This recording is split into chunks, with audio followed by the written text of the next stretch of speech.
Submarine INS Arihant के आने से भारत दुनिया की उन चुनिंदा महाशक्तियों में शामिल हो गया है जिनके पास न्यूक्लियर ट्रियाड है। न्यूक्लियर ट्रियाड मतलब वह शक्ति जो न्यूक्लियर वेपन्स को तीनों जगह जमीन, हवा और पानी से भेजने में सक्षम है। इस कामयाबी को हासिल करने वाला भारत छठा देश बन गया और ऐसा पहला देश जिसने न्यूक्लियर डील पर साइन नहीं किए हों। यह इंडिया के न्यूक्लियर प्रोग्राम की सबसे बड़ी उपलब्धि में से एक है। कहने को तो भारत का न्यूक्लियर प्रोग्राम सन 1967 में शुरू हुआ और भारत ने अपना पहला सफल न्यूक्लियर टेस्ट 1974 में किया। मगर इस कामयाबी के पीछे एक इंसान की दूरदर्शी सोच और दशकों की मेहनत का फल है, जिसने 40 के दशक में भारत को न्यूक्लियर पावर बनाने का सपना देखा था। जी हाँ, हम बात कर रहे हैं father of India nuclear programme, a great scientist, doctor Homi Jehangir Bhabha की। होमी जहांगीर भाभा ही वो पहले शख्स थे जिन्होंने भारत के न्यूक्लियर प्रोग्राम की नींव रखी। 30 अक्टूबर 1909 को बॉम्बे के एक प्रतिष्ठित और धनी पारसी परिवार में जन्म हुआ था डॉक्टर होमी जहांगीर भाभा का। पिता जहांगीर हाम्स जी भाभा उस समय के बड़े वकील थे। माँ का नाम महरीन पांडे था। उस समय के बड़े उद्योगपति दिनशा मानेक जी पेंटित और दोराब जी टाटा भाभा के रिश्तेदार थे। परिवार में शिक्षा का बोलबाला था। होमी जहांगीर भाभा के पिता ऑक्सफोर्ड में पढ़ाई कर चुके थे। बचपन से ही भाभा का रुझान पढ़ाई की तरफ था। उन्हें मैथ और फिजिक्स साइंस में काफी दिलचस्पी थी। भाभा की प्राथमिक शिक्षा Cathedral and John Connon School से हुई।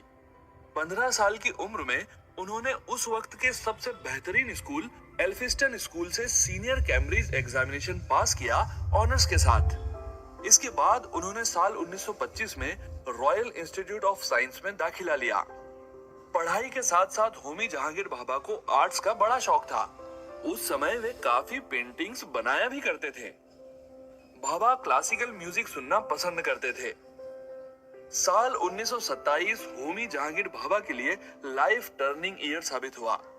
हुआ यह कि भाभा के पिता जहांगीर भाभा और उनके अंकल दोराब जी टाटा चाहते थे कि भाभा कैम्ब्रिज यूनिवर्सिटी जाए और मैकेनिकल इंजीनियरिंग में डिग्री हासिल करे। इसके पीछे जहांगीर भाभा और दोराब जी टाटा का मोटिव यह था कि वो डिग्री हासिल कर इंडिया आए और टाटा स्टील में बतौर मेटालर्जिस्ट काम करे और उसे आगे बढ़ाए। पिता की इस इच्छा का पालन करते हुए उन्होंने Caius College of Cambridge University में दाखिला ले लिया। कैम्ब्रिज यूनिवर्सिटी में दाखिला लेकर भाभा मैकेनिकल इंजीनियरिंग में झंडे गाड़ने लगे। इधर उनके पिता ने भाभा की मैथ में दिलचस्पी को देखते हुए मैथ में आगे बढ़ने की परमिशन दे दी। साल 1930 जून में भाभा ने मैकेनिकल इंजीनियरिंग ट्राइपोस एग्जाम दिया और फर्स्ट क्लास से पास भी किया।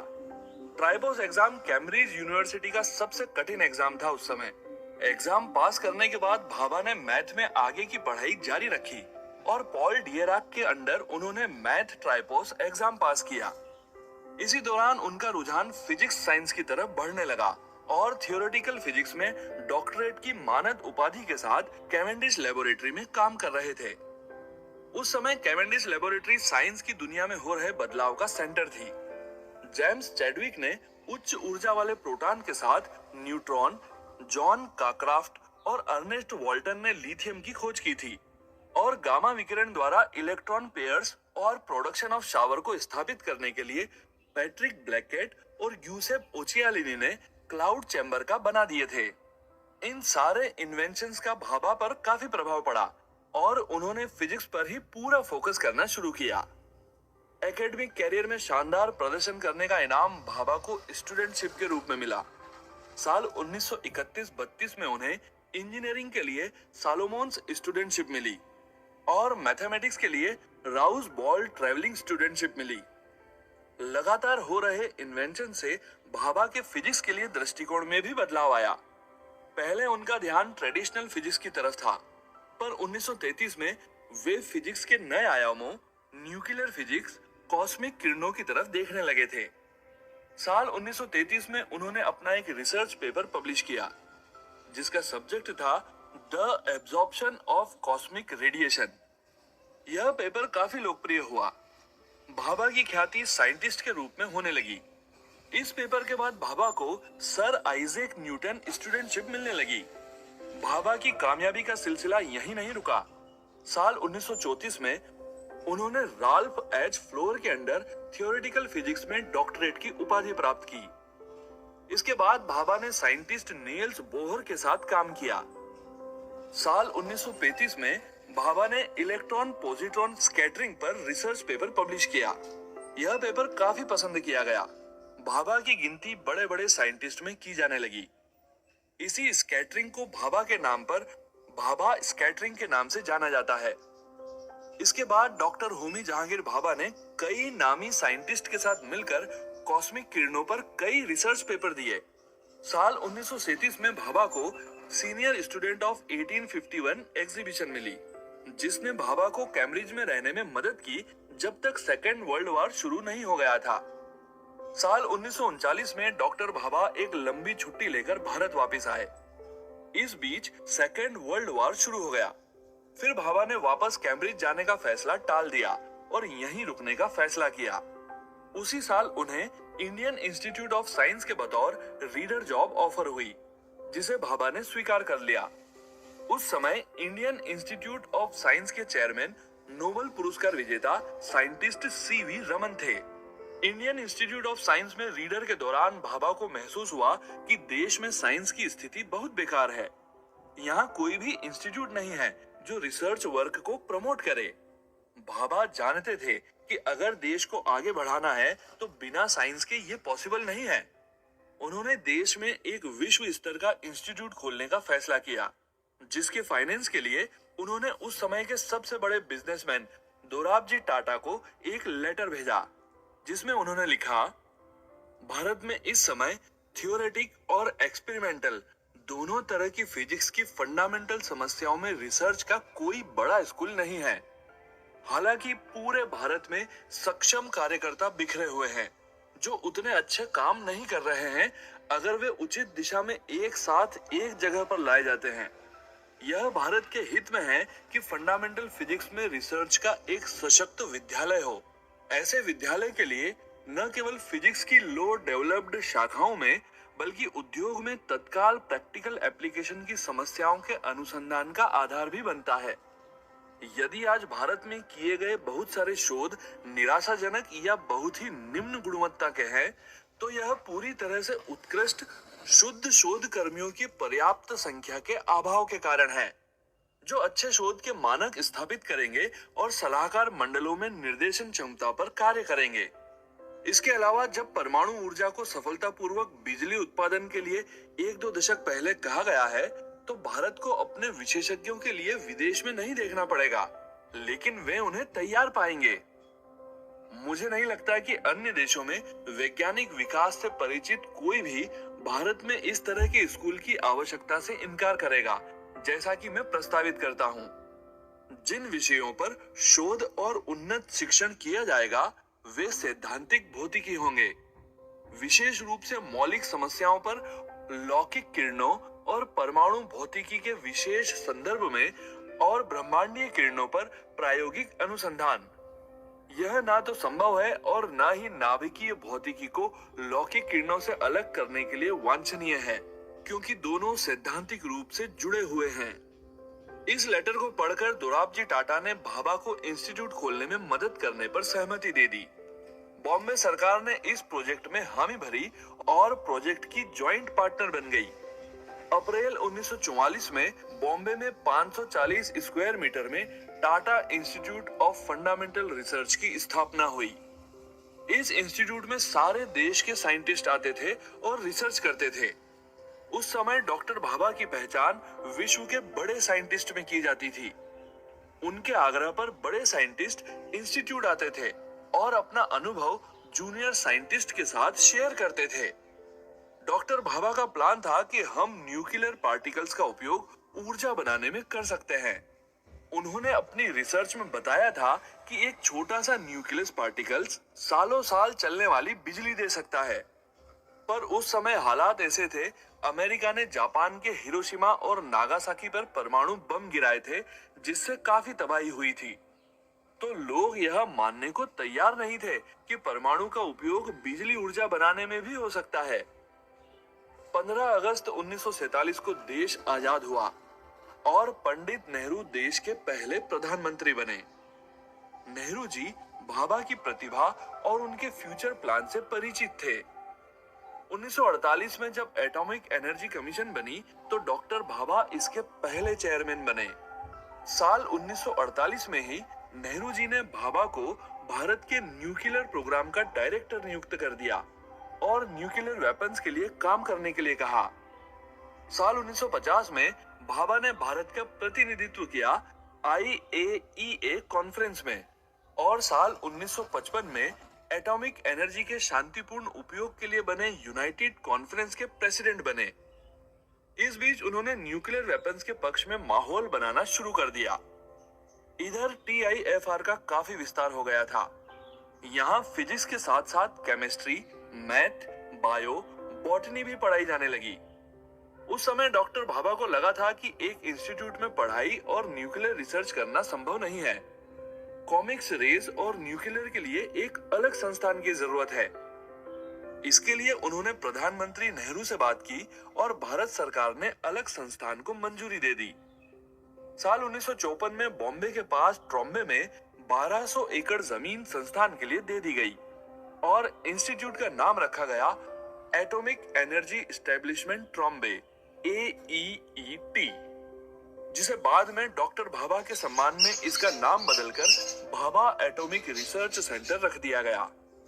इस इंस्टीट्यूट के बनते ही न्यूक्लियर प्रोग्राम में सफलताएं मिलने लगी।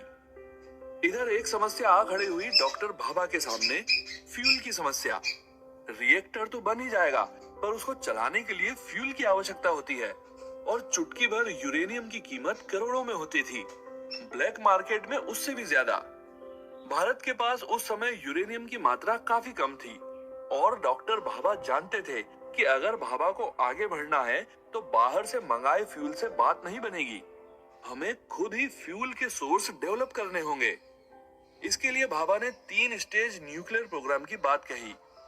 डॉक्टर भाभा ने कहा, भारत में थोरियम का कुल भंडार 5 लाख टन से अधिक आसानी से निकालने योग्य रूप में है, जबकि यूरेनियम का ज्ञात भंडार इसके 10वें हिस्से से भी कम है। इसलिए भारत में लंबी दूरी के परमाणु ऊर्जा कार्यक्रम का उद्देश्य यूरेनियम के बजाय थोरियम पर जितनी जल्दी हो सके परमाणु ऊर्जा उत्पादन को आधार बनाना होगा।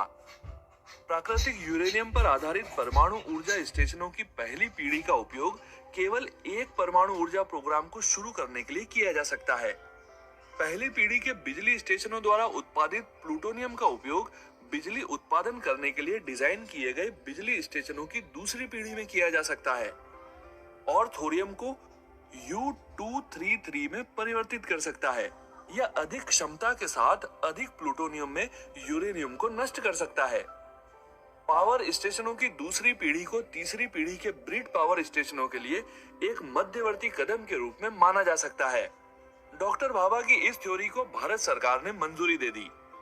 साल 1955 में देश का पहला परमाणु रिएक्टर अप्सरा का उद्घाटन किया। इसके बाद कनाडा की मदद से भारत ने एक और रिएक्टर साइरस का डेवलपमेंट किया। जब दोनों रिएक्टर भारत में बेहतर काम करने लगे तब डॉक्टर भाभा ने स्वदेशी रिएक्टर पर काम करना शुरू कर दिया। शुरुआती सारे रिएक्टर यूरेनियम पर आधारित थे।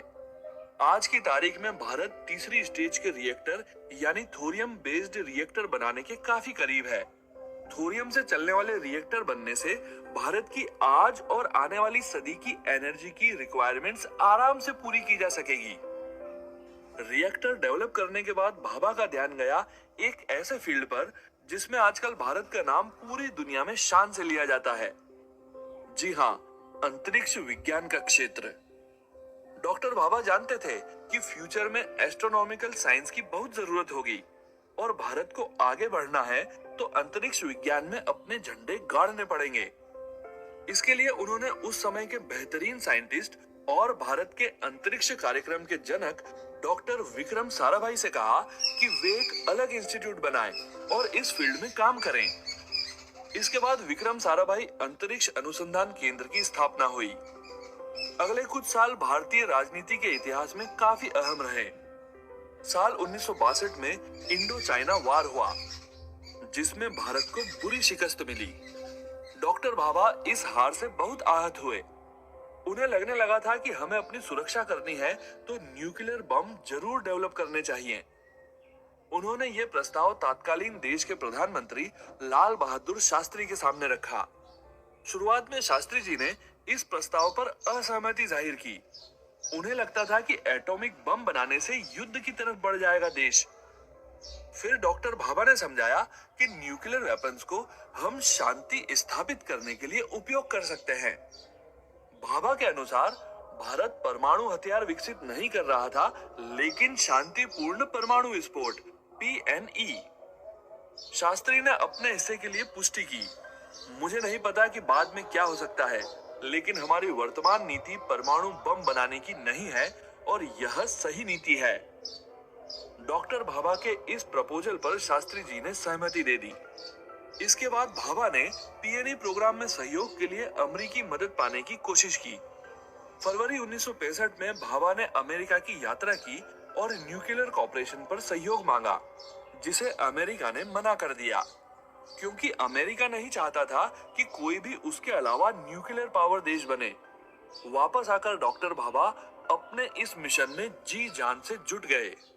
अक्टूबर 1965 में भाभा ने ऑल इंडिया रेडियो पर घोषणा की, अगर भारत अपनी पूरी क्षमता के साथ बिना किसी रोक टोक के गया तो अगले 18 महीने में वे न्यूक्लियर बम बना देंगे।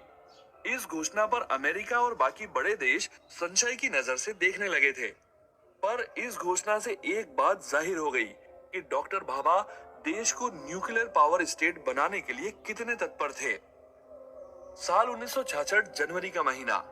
इस महीने ने देश को दो इतने बड़े झटके दिए, जिसका बुरा असर उस समय की राजनीति के साथ साथ देश के न्यूक्लियर प्रोग्राम पर भी पड़ा। पहले जनवरी के पहले सप्ताह में तत्कालीन प्रधानमंत्री लाल बहादुर शास्त्री की ताशकंद में रहस्यमय परिस्थितियों में मृत्यु हो गई। देश अभी इस गम से उभरा भी नहीं था कि 24 जनवरी 1966 को डॉक्टर होमी जहांगीर भाभा की प्लेन हादसे में मौत हो गई। उस समय भाभा जेनेवा में होने वाली इंटरनेशनल एटॉमिक कॉन्फ्रेंस में हिस्सा लेने जा रहे थे। इस हादसे के पीछे कई वजह बताई जाती है। ऑफिशियल रिपोर्ट के अनुसार एयर इंडिया फ्लाइट 101 के पायलट को दिशा निर्देशों को समझने में चूक हुई। इस कारण जहाज माउंट ब्लानिक की पहाड़ियों से टकरा गया, जिससे यह हादसा हुआ और डॉक्टर भाभा की मौत हो गई। एक दूसरी थ्योरी यह है कि यह हादसा अमेरिकन खुफिया एजेंसी CIA ने करवाया। कहा जाता है कि अमेरिका जान गया था कि अगर डॉक्टर भाभा को नहीं रोका गया तो भारत न्यूक्लियर पावर डेवलप कर लेगा, जो उसके लिए अच्छा नहीं होगा। इसलिए उसने डॉक्टर होमी जहांगीर भाभा को हादसे में मरवा दिया। वैसे इस बात की पुष्टि साल 2012 में हुई, जब 1966 में CIA के ऑपरेटिव रहे रॉबर्ट क्राउली के बयान से मिलती है। रॉबर्ट ने कहा कि उस समय अमेरिका डॉक्टर होमी जहांगीर भाभा के मूवमेंट से काफी परेशान था और वह किसी भी हालत में इस मिशन को पूरा नहीं होने देना चाहता था। इसलिए उसने यह साजिश रची। वजह चाहे जो भी रही हो, पर भारत ने अपना एक चमकता सितारा खो दिया। भारत को मिला यह आघात कितना बड़ा था, इस बात की कल्पना इस बात से की जा सकती है कि जिस न्यूक्लियर बम को बनाने का दावा डॉक्टर भाभा ने 18 महीने में किया था, उसे बनाने में 32 साल लग गए। डॉक्टर भाभा का जितना लगाव साइंस से था, उतना ही लगाव आर्ट से था। कहा जाता है कि भाभा को पेंटिंग्स खरीदने का इतना चाव था कि वे जिस एग्जीबिशन से जाते, वहां की सारी पेंटिंग्स खरीद लेते। इसके साथ साथ उन्हें गार्डनिंग का बड़ा शौक था। इसका नजारा देखने को मिलता है TIFR में। भाभा ने TIFR को इस तरह से सजाया कि जो भी साइंटिस्ट वहां जाता है, उसकी खूबसूरती में खो जाता है। डॉक्टर होमी जहांगीर भाभा के शानदार कैरियर में प्रशंसा मिली, उनके काम को सराहा भी गया। साइंस के प्रति अपना योगदान देने के लिए डॉक्टर भाभा को कई अवार्ड से सम्मानित किया गया। साल 1942 में उन्हें एडम्स प्राइज से सम्मानित किया गया। साल 1954 में उन्हें देश के तीसरे सबसे बड़े सम्मान पद्म भूषण से सम्मानित किया गया। डॉक्टर भाभा के सम्मान में उनकी मृत्यु के बाद एटॉमिक रिसर्च सेंटर को भाभा एटॉमिक रिसर्च सेंटर के नाम से जाना जाने लगा। इसके बाद साल 1967 में भाभा फेलोशिप देना शुरू किया गया। साल 1970 में होमी भाभा नेशनल इंस्टीट्यूट एक डीम्ड यूनिवर्सिटी और उनके नाम पर Homi Bhabha centre for science education Mumbai की स्थापना हुई। दुनिया में बहुत सारे साइंटिस्ट हुए जिन्होंने अपने आविष्कारों से दुनिया को नई दिशा दी। भाभा के कॉस्मिक किरणों के प्रतिशोध के लिए 4 बार नोबेल पुरस्कार के लिए नॉमिनेट किया गया। धनी शिक्षित परिवार में जन्मे होमी जहांगीर भाभा को परिवार से एक सीख या गुण विरासत में मिला। वो गुण था देश प्रेम। देश की जितनी सेवा की जा सकती है, जिस तरीके से की जा सकती है, उसको करना, यह भाभा के परिवार का सिद्धांत था। शायद यही एक मूलभूत कारण वजह है भाभा के देश प्रेम की, जिसमें आगे चलकर उन्होंने देश के विकास में अपना अतुलनीय योगदान दिया। अपने से पहले देश के बारे में सोचना ही डॉक्टर भाभा को अन्य साइंटिस्ट से अलग करता है।